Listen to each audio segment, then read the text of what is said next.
রাধে রাধে, নারী সন্দেশের নতুন একটা ব্লগে সকলকে জানাই স্বাগত। আশা করি তোমরা সবাই খুব ভালো আছো। আমি এবং আমার নারী সন্দেশ গুবু সবাই খুব ভালো আছি। তো দেওঘরে গিয়ে আমরা কোন আশ্রমে ছিলাম আর কিভাবে ছিলাম তোমরা সবাইকে আজকে শেয়ার করছি। অবশ্যই ভিডিওটা শেষ অবধি দেখো, ভালো লাগলে লাইক শেয়ার সাবস্ক্রাইব অবশ্যই করে দিও। তো এই যেমন নারী সন্দেশ গুবু ঘুমাচ্ছে, আমি ওদেরকেও তুলে নেবো ঘুম থেকে এখন। তাই জন্য নারী সন্দেশ গুবু তিনজন নিয়ে উঠে পড়েছে ঘুম থেকে। তো ওদের গা হাত পা গুলো মুছে জামা বার করে রেখেছি, জামাগুলো পরিয়ে নেবো ওদের তিনজনকে। তো এই যে আমার নাড়ু ছানা রেডি হয়ে গেছে, লক্ষ্মী ছানা আমার মিষ্টি মিষ্টি লাগছে। এই দেখো নাড়ু ছানা মিষ্টি লাগছে, কত খুশি দেখো, মুখটা দেখো খালি একবার, দুষ্টু পুরো। তো এই যে আমার তিন ছানা রেডি হয়ে গেছে, জামা কাপড় পরে বসে বসে লক্ষ্মী ছানা। আর আমি ওদেরকে সকালবেলা খাবার দাবার দিয়ে দিয়েছি। তো আজকে সাজে ওদের কেমন লাগছে অবশ্যই কমেন্ট করে জানাবেন। Hello, a great good morning from Baidyanath Dham. তো আমাদের বৈদ্যনাথ ধামের আজকে ডে 2, কালকে আমরা এসেছি। আর আমি বলেছিলাম যে আমরা একটা আশ্রমে আছি। তো আশ্রমটার নাম হচ্ছে লীলা মন্দির আশ্রম। আশ্রমটা প্রচুর বড় এবং অনেকটা স্পেস নিয়ে আশ্রমটা উঁচু। ভেতরে আরো ওই সাইডে ঘর আছে। তো আমরা এই রুমটাতে আছি, সেরকম লোকজন নেই যেহেতু মন্দির থেকে একটু দূরে, এটা মানে মন্দির থেকে প্রায় 6 কিলোমিটার দূরে। তো তো আমরা এখানে আছি। আর এখন বাজে সকাল 6টা বেজে গেছে, আমি রেডি হয়ে গেছি, সবাই রেডি হচ্ছে, তারপর আমরা বেরোবো পুজো দেওয়ার জন্য। তো তো এই দেখো একদম রাস্তার উপরেই আশ্রমটা, লীলা মন্দির আশ্রম। আর অনেকটা জায়গা, অনেকগুলো ঘর, চাইলে এখানে আপনারা এসে থাকতেও পারবেন। আগে থেকে একটু কথা বলে আসতে হবে গুরুজির সাথে, উনি প্রসাদের ব্যবস্থাও করে রাখবেন। তো আমাদের আগে থেকে ওনার সাথে যোগাযোগ করে এসেছিলাম, তাই জন্য আমাদের সঙ্গে সঙ্গে প্রসাদ সমস্ত কিছুর ব্যবস্থা করা ছিল। তো এইদিকে ছিল হচ্ছে আমাদের রুমটা, দেখালাম এই যে এখানে রুমটা।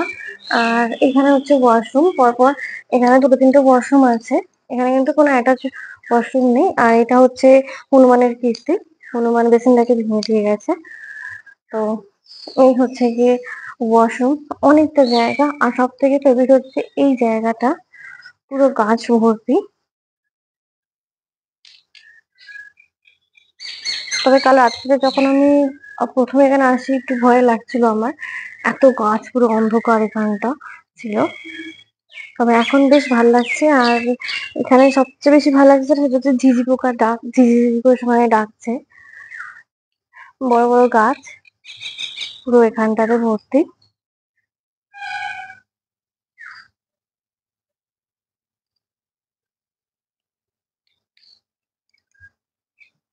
তো হয়তো এটার জন্য এখানকার ওয়েদারটা এত সুন্দর। তো আমি ভেবেছিলাম হয়তো অনেকটাই গরম হবে এখানে, কিন্তু ওয়েদার যথেষ্টই ঠান্ডা।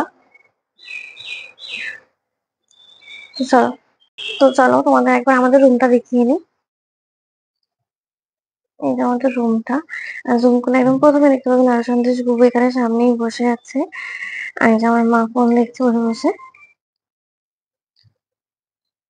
রুমটা অনেকটাই বড়, এই রুম পাখা একটা বড়, আমাদের জিনিসপত্র গুলো পড়ে রয়েছে এখানে রুমের ভেতরে। দুজন শোয়ার, এটা একজন শোয়ার, এটা একজন শোয়ার, চারজন শোয়ার, চারটে বেডও আছে সুন্দর। আর এখানে আমাদের একটা এক্সট্রা ফ্যান দিয়ে গেছে।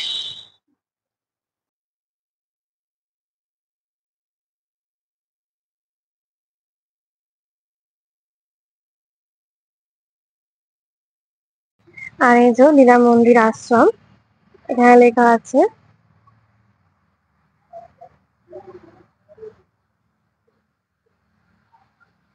দিস ইজ দ্য আশ্রম।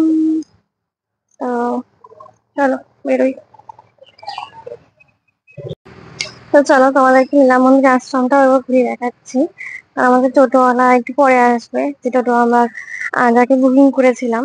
তো আশ্রমের দিকে আমরা আস্তে আস্তে আস্তে আস্তে এগোচ্ছি। তাই দেখো এই ফুল গাছগুলো কি সুন্দর লাগছে না? চলো জুতোটা খুলে আমরা যাই এবারে।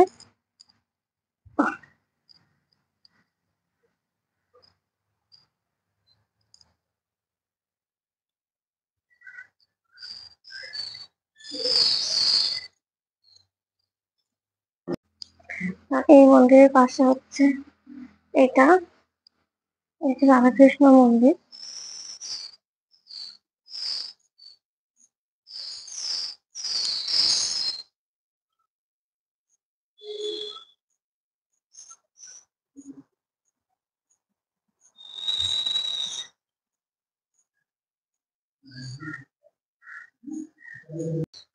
আর এবার চলো ওই দিকটাতে, ওই দিকটাতে কি আছে দেখবো। এখানে ধুলো, খুব খুব ধুলো।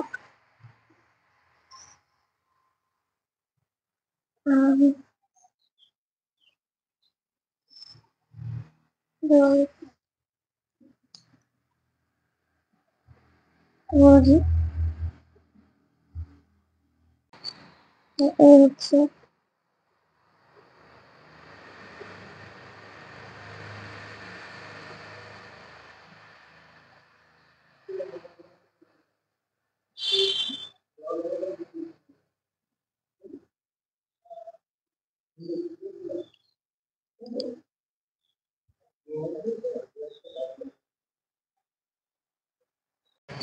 তো ফাইনালি আবার টোটো এলো, দাঁড়িয়ে আছে। আর আমরা এখন যাবো এটা করে বাবা ধাম।